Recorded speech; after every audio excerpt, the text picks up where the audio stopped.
Lin Fan screamed in pain, with a hint of pleasure in it. Lin Fan originally belonged to Earth, but he was reincarnated. He thought he could be like the protagonist of a novel, but instead he turned into a punching bag. Good thing he got a training manual, titanium-grade demon body. But when he cultivated to the 3rd level, he still fell in one hit, until he suddenly realized he had a data system. From then on, Lin Fan came back to practice with the system after being beaten by the disciples. Lin Fan didn't want to limit himself to being a sandbag, but he had to live first. Saint Devilsec doesn't care about the life of the punching bag. On this day, he finally started to make a move. He suddenly began to mock the disciples before him. Then he yelled for everyone to stop, and that everyone here is rubbish. The disciples couldn't believe what they were hearing. It's managed to piss them all off. One of the external disciples decided to teach Lin Fan a lesson and threw a punch with all his might. And Lin Fan still continued to taunt as if it was nothing. Finally, all the external disciples began to attack him.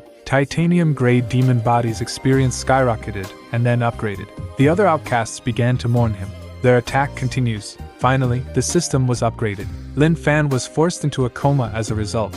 When the disciples were exhausted, they realized to their horror that he was still alive. Afterwards, the other outcasts took him away to be taken care of. It wasn't until the next day that Lin Fan woke up. After receiving concern from the other outcasts, one of them gave him a secret book, and Lin Fan promised him that he would bring him success in the future. You've learnt Monkey Steals Peach. This is a skill that specifically attacks a man's balls. After learning it, Lin Fan decided to try out the training ground. Just like yesterday, Lin Fan let out a roar, which was even louder than yesterday. The disciples were stunned to see this, and once again, they were successfully enraged. Lin Fan, on the other hand, was very much looking forward to their actions.